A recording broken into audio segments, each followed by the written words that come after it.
You can tell how you're doing in terms of fulfilling your life's purpose, doing what you intended when you came, by the way you feel about your desires. Because if your desire is thrilling to you, it means not only that you are not resisting it, you're not offering contradictory thoughts about it, but it also means that you've been focused upon it long enough that it has quite a bit of momentum.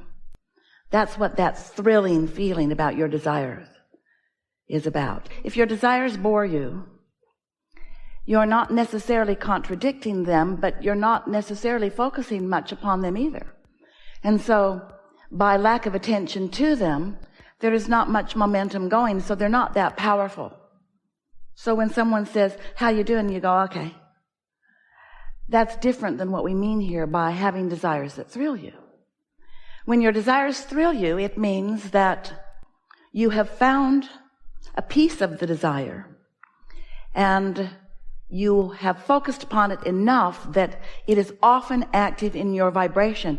And since it's often active in your vibration, then there's a strong attraction to you and to it.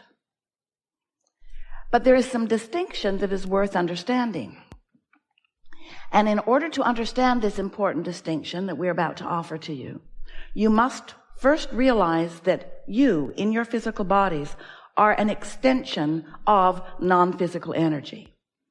Most humans don't have a problem with that because it's quite obvious to you that there is more happening than what you all are doing on this planet. The way your Earth spins in its orbit is a clue. And so sometimes you refer to it as source or God or soul.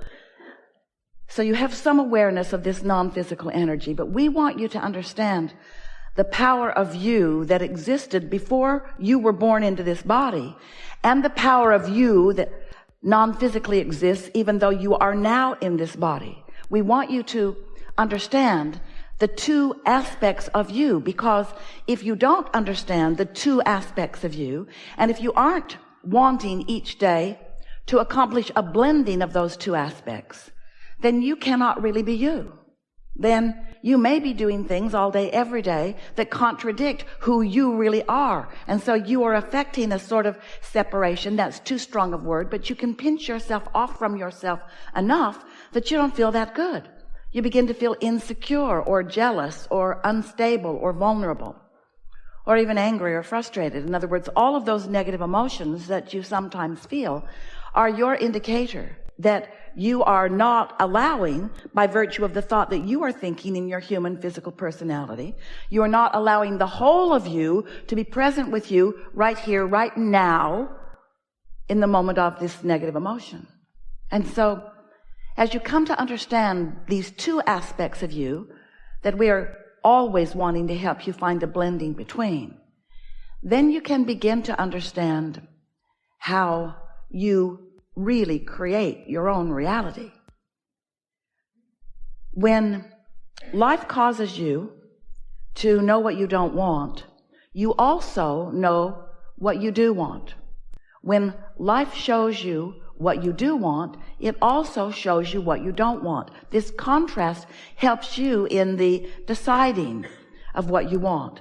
And even when you don't say it out loud, these decisions are being made by you all day, every day. And so you are emanating these vibrational requests, decisions, preferences all day, every day.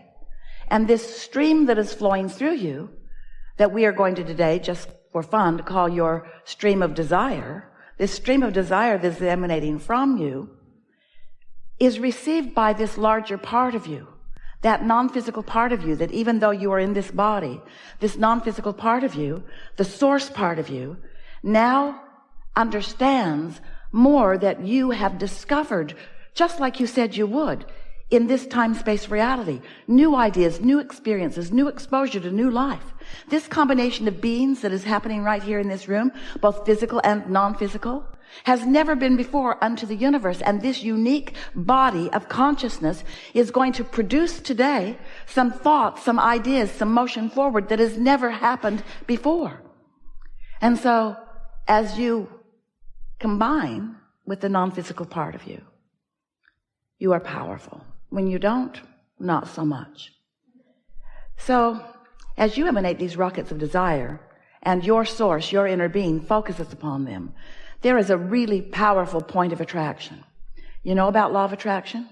You're talking about it more and more. Law of attraction is the law that manages all frequencies in the universe. And since you are vibrational most of all, then your frequencies that are being managed is important.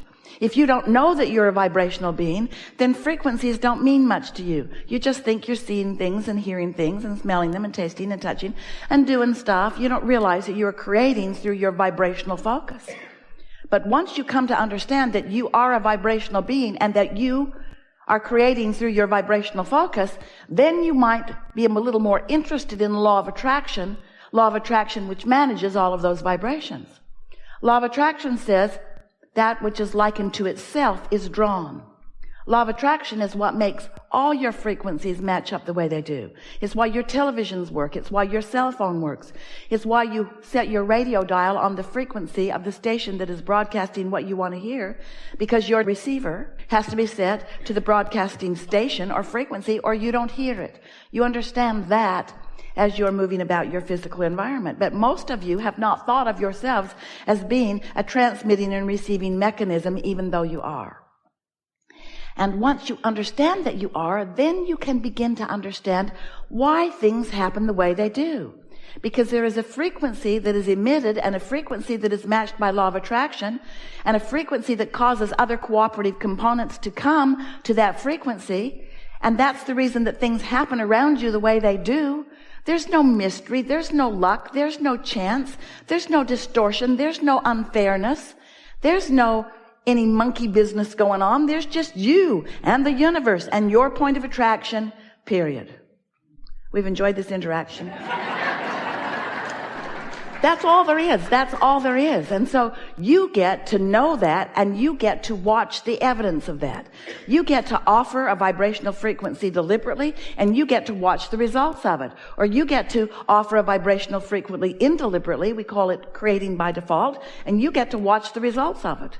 Yesterday we offered an analogy of a train going 80 miles an hour or 100 miles an hour that way with two big engines that are pulling it on a nice flat topography. And the train just steadily goes in the direction that it means to go. But if you were to put two equally powerful engines on the other end of that train, headed the other direction, then that train would essentially stay right where it is. In other words, no motion forward and no motion backward, because there is a desire and a belief that are contradicting one another. You sort of get the hang of what we're talking about here? So we want you to be more aware of what your beliefs are and the power of them and whether they harmonize with your desires. A belief is just a thought that you continue to think. That's all it is. It's just a practiced vibration. And so if you've got practiced vibrations about your desires, but contradictory practiced vibrations about how you don't believe that, then you're not gaining ground. And if you're like most people, you become discouraged and then you look for other reasons to explain why it's not going better for you. As you compare the results, the manifestational, actualizing, materializing results that others are getting as they're turning their thoughts to things, as you only measure the results, you do yourself a disservice because you have no way of knowing what their thoughts were that produced those results. So we are not encouraging you to evaluate your method by what others are accomplishing. We encourage you to evaluate your method by how you feel, by what you're doing with your energy. Because if someone else is getting really good results, it's a sure thing that they're not splitting their energy. And if you could get up close to them, you would hear them saying things like, I really like that, and I'm really looking forward to that, and this is a really good thing.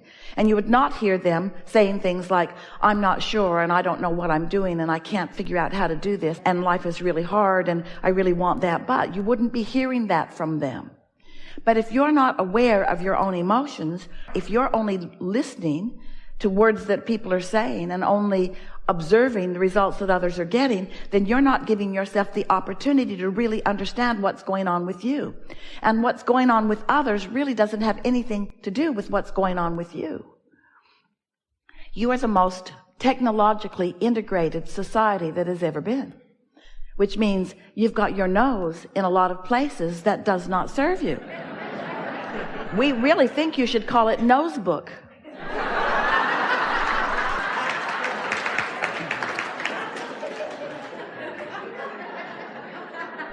And so by giving so much of your attention to things that you don't have any control over really, you're just observing them, then you practice thoughts. You continue thoughts that often don't serve you. So deliberate creating requires deliberate thought. And deliberate thought requires a sensitivity to the way you feel. And a sensitivity to the way you feel requires understanding what your emotions mean. And so we can put it to you really, really simply. When you ask for something, which we call step 1, contrast causes you to do that. Step 2 happens, which source becomes a vibrational match to what you're asking for. When you ask for more money or for a relationship or for an improved anything, your inner being becomes the vibrational equivalent of it. When you ask, it is answered. But it is answered in a vibrational frequency that has a point of attraction that begins to attract the cooperative components. But unless you are in the same vibrational frequency, you're not privy to, you're not aware of, you're not part of, not quite yet, the